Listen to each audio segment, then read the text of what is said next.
Hi guys, salam. Приветствует. Suallar kimdə varsa zəhmət olmasa verin. Ayıbdır. Salam Nazim. Salam. Xoş gəlmisən. Uğurlar arzu edirəm. Çox sağ ol. Yəni rəqibin kifayət qədər həm ayaq üstə, yəni strikingdə, eyni zamanda parterdə də güclüdür və necə hazırlaşmısan onun, yəni bu güclü tərəfinə? Hansısa xüsusi planın varmı? Назим, твой соперник достаточно силен и в партере, и в страйкинге. Каков твой геймплан? Как ты намерен драться против него? Геймплан, точно геймплан я выдавать не буду, но я знаю, что где он силен, я считаю, что я сильнее. Я знаю, что он опасен в определенных аспектах. Но я хорошо подготовлен, буду его расщупывать, буду узнавать его в клетке и будем работать. Mən bilirəm ki, o təhlükəli döyüşçüdür. Gameplan haqqında mən heç nə hal-hazırda deyə bilmərəm. Açıqlamaq istərəm daha doğrusu. O təhlükəlidir, amma mən ondan daha təhlükəliyəm. O güclüdür, amma mən ondan daha güclüyəm, hazırlaşacağam. The question was your opponent is good in striking, good in grappling. What's your plan? What's your game plan for this fight? The answer was, I know that my opponent is good, but I'm better. I'm good prepared for this fight, and that's it. Or if you're not, I was saying that we'll figure him out in the cage. I know he's strong I know he's a solid opponent, but I believe I'm stronger everywhere, and we're going to figure him out in the cage. Və bir sual da vermək istəyirəm və sosial şəbəkələrdə modda sənə müəyyən göndərmələr etmişdi və bildirmişdi ki, yəni oktagonda Nazimi məğlub etmək potensialına sahibəm. Yəni bu səndə hansısa müəyyən qıcıq yaradırmı və yaxud əlavə güc sənə yəni verirmi? Назим, в социальных сетях Николас Мотто отправлял тебе разные месседжи, не тебе, а посредством своих социальных сетей отправил месседжи касательно предстоящего боя, что намерен тебя победить. Раздражает это тебя или же, напротив, мотивирует? Нет, меня это не раздражает. Я слышал, я не залазил ему на социальные сети. Я слышал, что он там что-то выставлял или что-то говорил, но если честно, мне этот момент не интересен. Когда клетка закроется, уже не будет никакого разговора, и мы будем разбираться кулаками. И поэтому, что бы он ни говорил, он за это будет отвечать в клетке. Sözün düzü mən onun sosial şəbəkələri izləməmişəm. Bu mənə maraqlı deyil. Döyüşdən qabaq çox şey danışmaq olar, amma oktagonda qəfəs bağlananda artıq hər bir dediyin sözə sən cavab verməli olacaqsan. To be honest, what is being written or talked on social media or even media, I do not really pay attention, as once the cage gets closed, everything is being shown in the octagon, and every single word, you kind of prove those words in the octagon. Yeah, more specifically, I'm saying anything he says or thinks, he's going to answer for it in the cage. When the cage door shuts, we're going to talk with our hands, and that's my favorite language. Və Nazim, Tofiq və digər yəni həmyerlilərin Rafaellə səninlə eyni çəkidə mübarizə aparır. Maraqlıdır görəsən, yəni qarşılaşmaq imkanın olsa, yəni onlarla döyüşərsənmi və yaxud seçim etmək şansın olsa, hansından qarşılaşmaq istəyərsən? Döyüşmək istəyərsən? Назим, Мираб сегодня прилетает на фан-встречу в UFC. Я тут. Sualı zəhmət olmasa bir də təkrar edin. Tofiq Musayev və Rafael Ataman Fiziyev, yəni lightweightdə mübarizə aparır. Yəni sənin həmyerlilərində. Onlarla döyüşmə imkanın olsa döyüşərsənmi və yaxud yəni seçim etsən hansı ilə qarşılaşmaq istəyərsən ilk olaraq? Назим, в твоем весе вот выступают и наши соотечественники, и Рафаэль, и Тофик. Если ваши пути, так скажем, в UFC сойдутся, готов ли ты выйти в октагон против них? И кого бы ты выбрал? Меня это часто спрашивают. Я думаю только о своем следующем поединке. Это мои товарищи, мои земляки, мои товарищи. Естественно, в этом спорте бывает такое, что или одноклубники, или бойцы с одних стран дерутся против друг друга, но у меня сейчас нету никаких намерений или целей, и это не в моих мыслях на самом деле. У меня сейчас передо мной стоит солидный соперник, я полностью сконцентрирован на него, и то, что будет в следующем, я буду полностью сконцентрирован на это. Yəni ki, mən bu haqda düşünürəm, məni növbəti döyüş gözləyir və mən ancaq o haqda düşünürəm. Təbii ki, UFC-də və ümumiyyətlə qarşı idman növlərində elə olur ki, bir ölkədən iki döyüşçü bir-biri ilə qarşılaşmalı olur, amma bu haqda mən indi heç düşünmürəm, ümumiyyətlə düşünməmişəm. Ancaq gələcək döyüş haqqında düşünürəm. The question was, there are also two Azerbaijan fighters in UFC, Tofik and Rafael. If UFC suggests you to fight against one of them, are you ready? Возможно, Назим, тебе легче будет на английском ответить на этот вопрос тоже для аудитории. Yeah, so I focus on one fight at a time. In front of me, I have a solid opponent Saturday. I have a statement to make. Obviously, in this fight game, people from the same country fight each other all the time. But I'm not really focused. I don't really look at my friends or people that I know or my countrymen, which there's only 3 of us.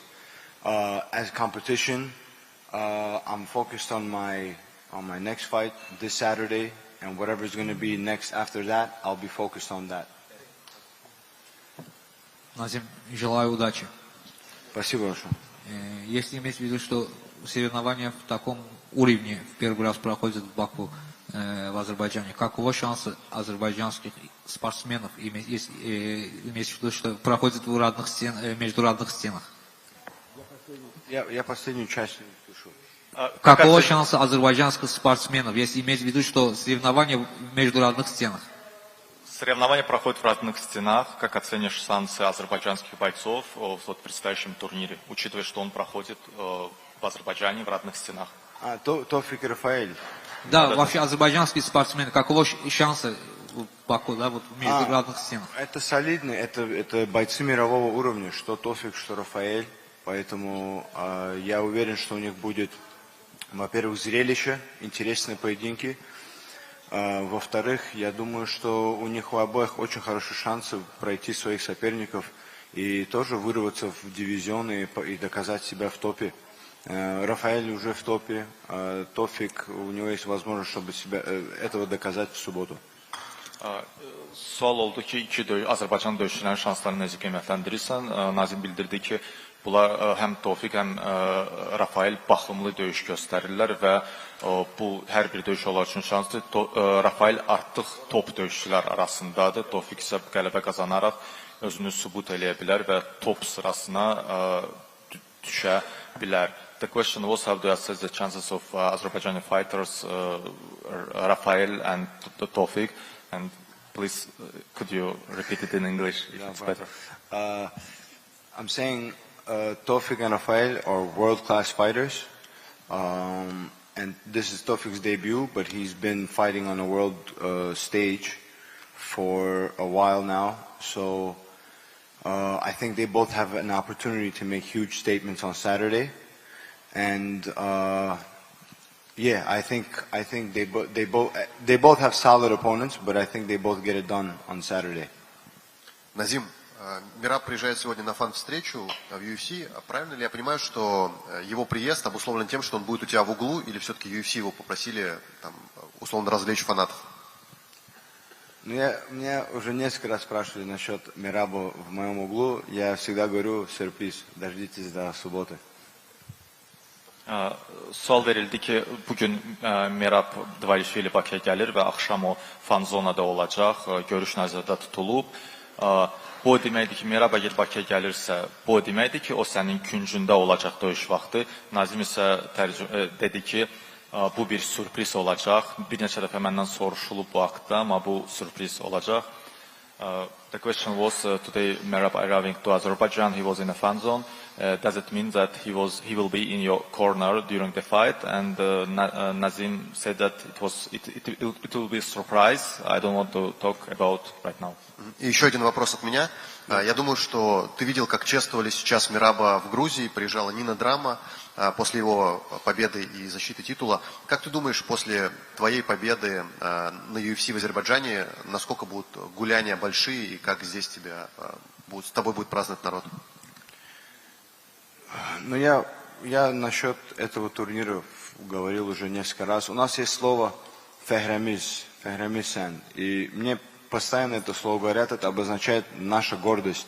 И эти слова я нелегко воспринимаю, это ответственность. Поэтому я думаю, с победой я обрадую очень много людей и обрадую свой город, свою республику, Азербайджан. Sual verildi ki, bu günlərdə UFC çempionu Merab Dvalishvili Gürcüstandadır və onu çox böyük bir coşquyla qarşılandı orada. Bütün şəhərləri gəzir və Gürcüstan xalqı hamı onunla görüşmək istəyir və Nazim, sən qələbə qazansan, səni necə qarşılayacaqlar burada və ümumiyyətlə nə gözləyirsən? O deyib ki, mənə həmişə Azərbaycanda deyirlər, sən bizim fəxrimizsən. Bu, mənim üçün bu çox önəmli bir ifadədir və görəcək necə olacaq. Назим, sonuncu dəfə. Можно, да, мне вопрос? Назим, ассаламу алейкум, как у вас дела, все ли у вас хорошо? Я хотел задать вопрос про ваши корни и про ваше прозвище, потому что вы родились в Баку, выросли в Бруклине и называете себя так черным волком. И что для вас означает этот образ и как он помогает вам в октагоне? Потому что по вашим действиям, как вы деретесь, ваш стиль очень зрелищный. Да, мои одноклубники мне дали кликуху давным-давно.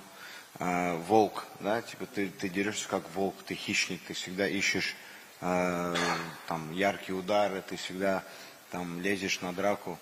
А черный волк, черные волки, они едины, они не двигаются, они не продвигаются в пачках, они охотятся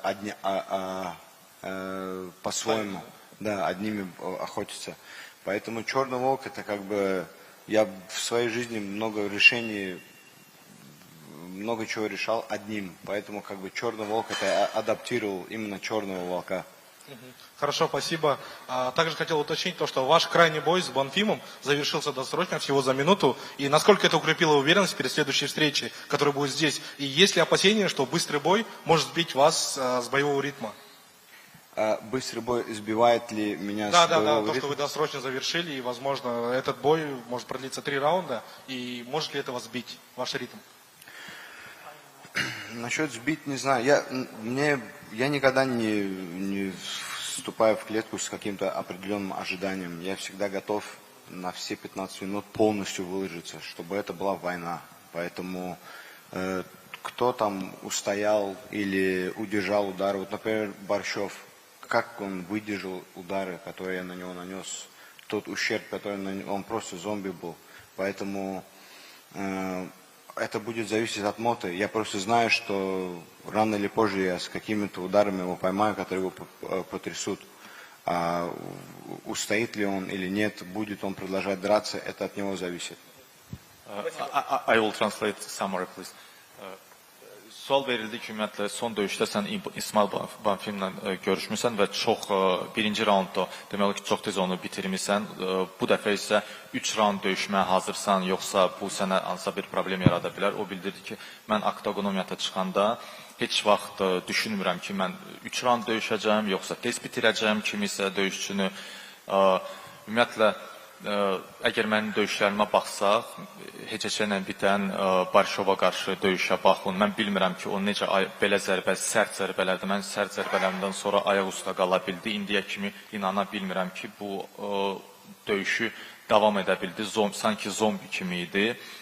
Bu dəfə necə olacaq? Yenə oktagona çıxana mən müharibəyə hazırlaşıram və Nikolas Motta'dan asılı olacaq. Bu ayaq üstə, mənim zərbələrimdən sonra ayaq üstə qala biləcək ya yox. Sonra bir sual verildi onun ləqəbi haqqında, Qara Canavar. O bildirdi ki, bu ləqəbi mənə məşq yoldaşlarım veriblər. Çünki mən çox ağır yol keçmişəm. Amerikada UFC-yə çatmaq üçün qara canavarlar isə adətən tək qalırlar və özləri hər şeyə nail olurlar. Ona görə mənə belə bir ləqəb qoyulub. And short summary about in English. The question was about his nickname, the Black Wolf.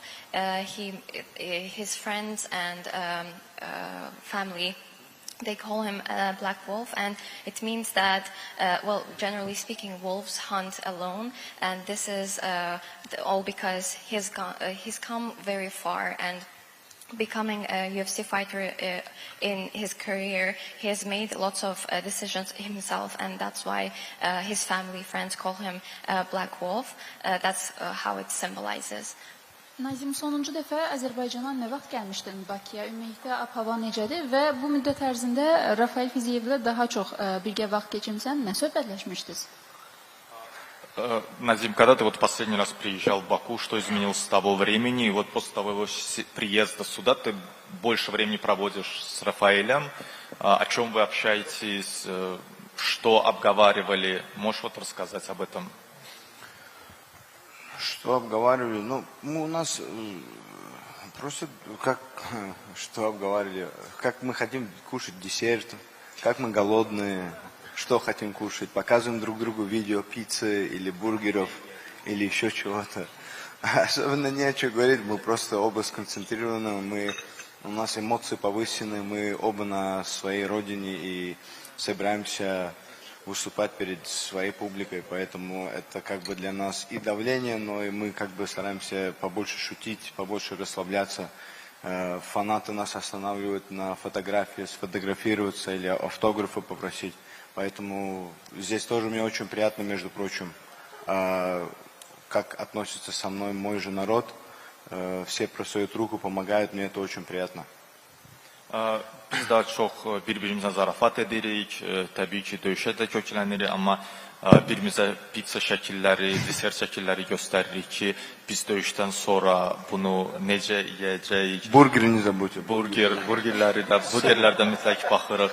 Biz ümumiyyətlə küçədə gəzəndə bizə həmişə azərkeşlər, fanatlar yaxınlaşırlar, şəkil çəkdirirlər, avtoqraf istəyirlər. Bu əslində bizim üçün çox şey deməkdir. Yəni ki, belə. The question was from a journalist. When you last time was in Azerbaijan, and after arriving to Azerbaijan, you usually meet with Rafael Fiziev. What they're talking about usually, and Nazim answers. Short summary was that usually what they talk about is what they're going to eat, desserts, burgers, pizzas. That's what they share usually about. And he also mentioned that fans here are very lovely. They always come and take autographs, and they always help him around. Okay. Nazim, over here. How are you doing, brother? What's up, brother? How are you? That's good. Just to follow up the question, what's the best food for you when you think about the losing weight? Because I heard from many fighters that when they are scrolling the Instagram, they always see the food videos and all the stuff. What's the best food for you? Something with cheese, melting cheese. Something. Ajaske hachapuri wouldn't be bad, actually. Pizza, I love pizza a lot. When I go back to the States, I will definitely have some good pizza. Carbs, you know, carbs, cheese. Cheese is what I miss the most. Cheese. And also, you, Rafa and Tawfiq, you three are getting treated like heroes in your homeland here in Azerbaijan. What is it like to be in the center of the interest when it comes to such kind of event? Yeah, this is what I'm saying. Like, I represent Azerbaijan because I'm Azerbaijani. My name is Nazim Azimoghlu Sadykhov. You know, and like my ethnicity is Azerbaijani, my entire bloodline is from Azerbaijan. So my life was not here. My life was in another country. I represent here because this is my bloodline, this is where I'm from. And to come back here and to be called a hero is flattering, it's an honor. And like I told you guys, I've been saying it again and again, it's a responsibility. So I take it serious, and I hope to make you guys all happy on Saturday. Great, and one last from me. You three are here from the Azerbaijan on the Baku's card, but there are many guys who are up and coming and developing their career from Azerbaijan, going to the US and all the other countries, try their luck. Is there any specific fighters you like to see in the UFC in the future from Azerbaijan? There's a lot of young guys here. I know. Yeah, I'm going to say Asaf Chopurov. Asaf Chopurov is a very bright prospect. I've been seeing his work. There's a guy here I met, Akif. He's a one championships Muay Thai guy. He's Chingiz Alazov's like protege, you can say.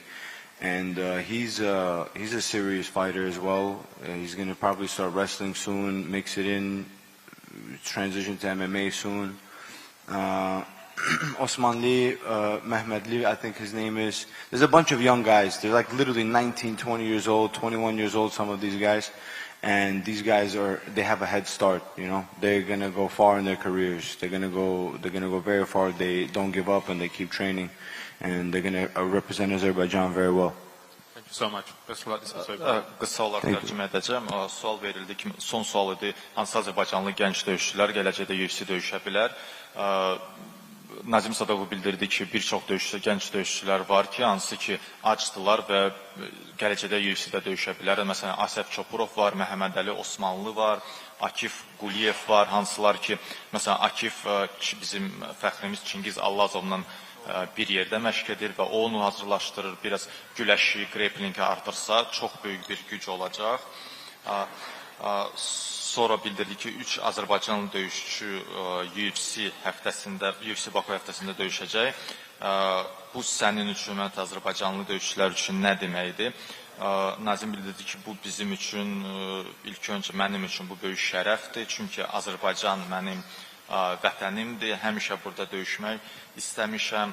Amma bu böyük məsuliyyətdir təbii ki, öz doğma divarlar arasında döyüşmək.